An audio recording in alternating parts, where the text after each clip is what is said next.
Hola, hoy vamos a leer Mateo 17, pero antes oraremos. Padre Celestial, te damos gracias por este día, por tus bendiciones. Te pedimos que nos acompañes como todos los días, Señor, en la lectura de tu palabra para que tú nos guíes y tú hables a nuestras vidas. Ponemos este tiempo en tus manos, guíanos con tu Santo Espíritu, en el nombre de Jesús. Amén. Bien, 17. 6 días después Jesús tomó consigo a Pedro, a Jacobo y a Juan, el hermano de Jacobo, y los llevó aparte a una montaña alta. Allí se transfiguró en presencia de ellos. Su rostro resplandeció como el sol, su ropa se volvió blanca como la luz. En esto se le aparecieron Moisés y Elías conversando con Jesús. Pedro le dijo a Jesús: Señor, qué bien que estemos aquí. Si quieres, levantaré 3 albergues, uno para ti, otro para Moisés y otro para Elías. Mientras estaba aún hablando, apareció una nube luminosa que los envolvió, de la cual salió una voz que dijo: Este es mi Hijo amado, estoy muy complacido con él. Escúchenlo. Al oír esto, los discípulos se postraron sobre sus rostros, aterrorizados. Pero Jesús se acercó a ellos y los tocó. Levántense, les dijo, no tengan miedo. Cuando alzaron la vista, no vieron a nadie más que a Jesús. Mientras bajaban de la montaña, Jesús les encargó: No le cuenten a nadie lo que han visto hasta que el Hijo del Hombre resucite. Entonces los discípulos le preguntaron a Jesús: ¿Por qué dicen los maestros de la ley que Elías tiene que venir primero? Sin duda Elías viene y restaurará todas las cosas, respondió Jesús. Pero les digo que Elías ya vino y no lo reconocieron, sino que hicieron con él todo lo que quisieron. De la misma manera va a sufrir el Hijo del Hombre a manos de ellos. Entonces entendieron los discípulos que les estaba hablando de Juan el Bautista. Cuando llegaron a la multitud, un hombre se acercó a Jesús y se arrodilló delante de él. Señor, ten compasión de mi hijo. Le dan ataques y sufre terriblemente. Muchas veces cae en el fuego o en el agua. Se lo traje a tus discípulos, pero no pudieron sanarlo.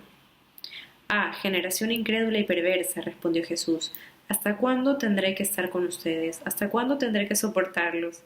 Tráiganme acá el muchacho. Jesús reprendió al demonio, el cual salió del muchacho, y éste quedó sano desde aquel momento. Después los discípulos se acercaron a Jesús y en privado le preguntaron: ¿Por qué nosotros no pudimos expulsarlo? Porque ustedes tienen tan poca fe, les respondió. Les aseguro que si tienen fe tan pequeña como un grano de mostaza, podrán decirle a esta montaña: trasládate de aquí para allá, y se trasladará. Para ustedes nada será imposible. Estando reunidos en Galilea, Jesús les dijo: El Hijo del Hombre va a ser entregado en manos de los hombres. Lo matarán, pero al tercer día resucitará. Y los discípulos se entristecieron mucho. Cuando Jesús y sus discípulos llegaron a Capernaum, los que cobraban el impuesto del templo se acercaron a Pedro y le preguntaron: ¿Su maestro no paga el impuesto del templo? Sí, lo paga, respondió Pedro. Al entrar Pedro en la casa, se adelantó Jesús a preguntarle: ¿Tú qué opinas, Simón? Los reyes de la tierra, ¿a quiénes cobran tributos e impuestos? ¿A los suyos o a los demás? A los demás, contestó Pedro. Entonces los suyos están exentos, le dijo Jesús. Pero, para no escandalizar a esta gente, vete al lago y echa el anzuelo. Saca el primer pez que pique, ábrele la boca y encontrarás una moneda. Tómala y dásela a ellos por mi impuesto y por el tuyo. Bien, hasta aquí leemos hoy. Vamos a destacar algunas cosas. En primer lugar, lo de la transfiguración. Como vimos en el capítulo anterior, Jesús empieza a decirles a los discípulos que va a llegar un momento en que él va a tener que sufrir y va a tener que morir y luego resucitará. Y esto había hecho que los discípulos estén un poco tristes y preocupados. Jesús se lleva aparte a 3 de sus discípulos y allí tiene lugar algo realmente glorioso, que es que por primera vez los discípulos pueden ver a Jesús en su gloria. Hasta aquí lo habían visto como un hombre, como nosotros. Pero en ese momento se hizo manifiesta la gloria del Señor porque lo vieron envuelto en dice aquí, bueno, que su rostro resplandeció como el sol y su ropa se volvió blanca como la luz. Además le acompañaron Moisés y Elías, Moisés del Antiguo Testamento y Elías el profeta. Y que mientras estaban allí también vino una nube luminosa que los envolvió y salió una voz que dijo, la voz del Señor, que dijo, este es mi Hijo amado, estoy muy complacido con él, escúchenlo. ¿Sí? Al decir esto le estaba entregando toda la autoridad a Jesús, que lo escuchen. Eh, los discípulos se asustaron al ver esta manifestación y bueno, luego Jesús les dice que no tengan miedo y que no le cuenten a nadie esto hasta después de que ocurra la resurrección de Jesús.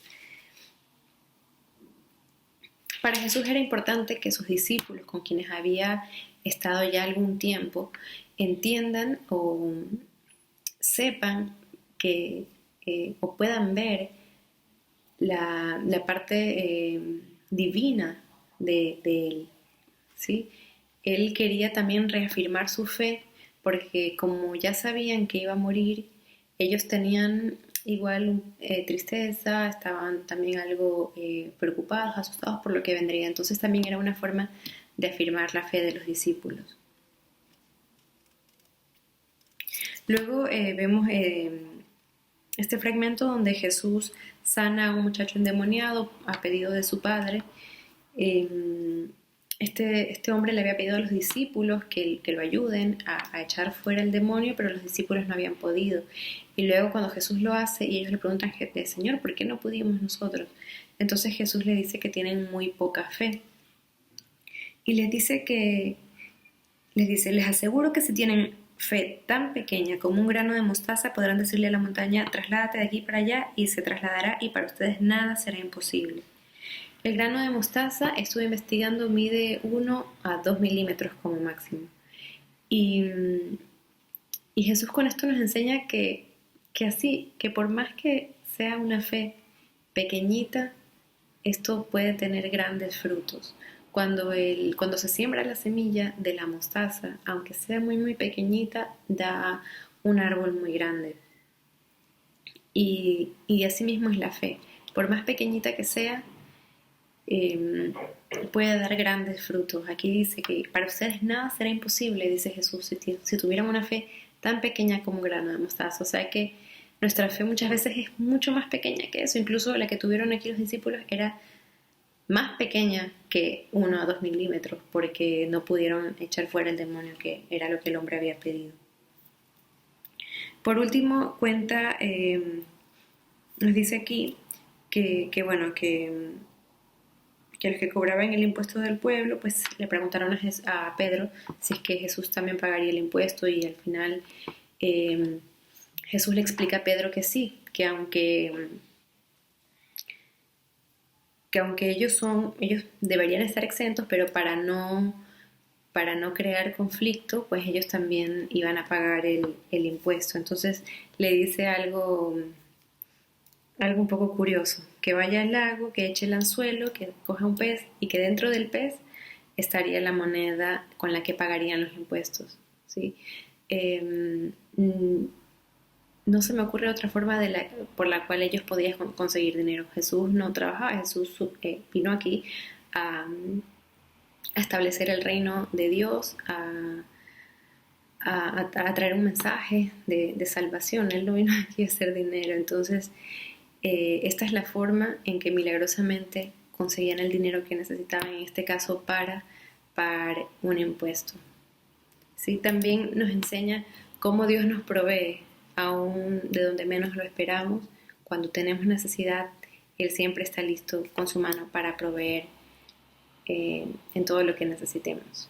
Hasta que llegamos el día de hoy. Mañana seguimos leyendo y no se olviden, como siempre, de subrayar y de anotar en su cuaderno lo que más les haya llamado la atención.